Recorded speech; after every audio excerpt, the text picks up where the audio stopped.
بدل ما نفضل محبوسين في دايرة الأسعار، خلينا نرفع شعار مصر منورة بأهلها والمصريين مستثمرين. السلام عليكم. بصراحة الموضوع اللي أنا هتكلم فيه ده أنا كنت بحضر له بقالي أكتر من شهر، من ساعة ما عرفت إن الحكومة في شهر مارس 2026 استوردت غاز ب1,200,000,000 دولار عشان خاطر تنور بيه محطات الكهرباء.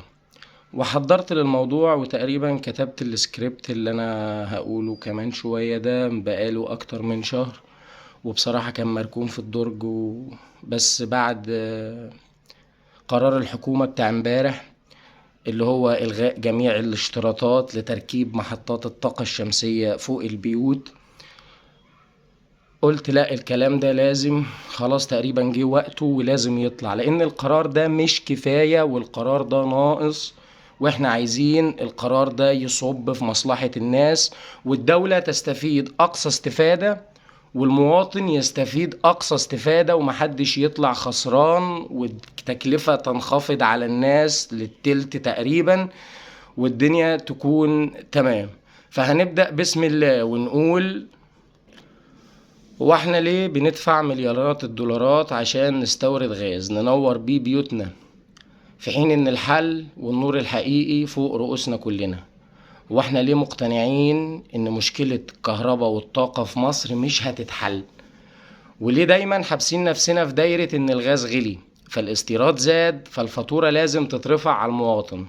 الحل مش محتاج اختراع، احنا عندنا في مصر شمس من الاقوى في العالم وتقدر تشيل الحمل عن الناس وعن ميزانية الدولة، بس المعادلة محتاجة خطوة عملية واحدة، وهي تسهيل اجراءات للمواطن اللي عايز يخفف عن بيته.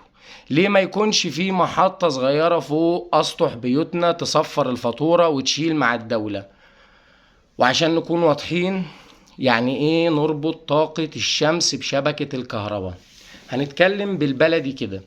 بالنهار الشمس طالعة وبيتك بياخد كهربته ببلاش من السطح، والزيادة اللي مش محتاجها بتروح لشبكة الحكومة والعداد بتاعك بيحسب لك انت ليك كام عندهم، وبالليل الشمس تغيب بتاخد كهربتك عادي من الشبكة، وفي اخر الشهر بيطرحوا ده من ده، يعني ممكن تلاقي فاتورتك طالعة ب0 جنيه او ليك فلوس. بدل ما نفضل محبوسين في دايرة الاسعار، خلينا نرفع شعار مصر منورة بأهلها والمصريين مستثمرين.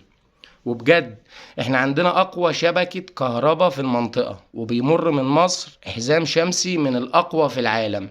ليه ما نربطش الاتنين ببعض؟ يا جماعة سهلوا لنا إجراءات الربط، الشمس ببلاش وحرام نفضل ندفع تمنها بالدولار. سهلوا الإجراءات والمواطن هيرتاح والكل هيكون كسبان. تفتكر لو الإجراءات بقت سهلة وفي كام يوم مستعد تستثمر في سطح بيتك وتصفر فاتورتك؟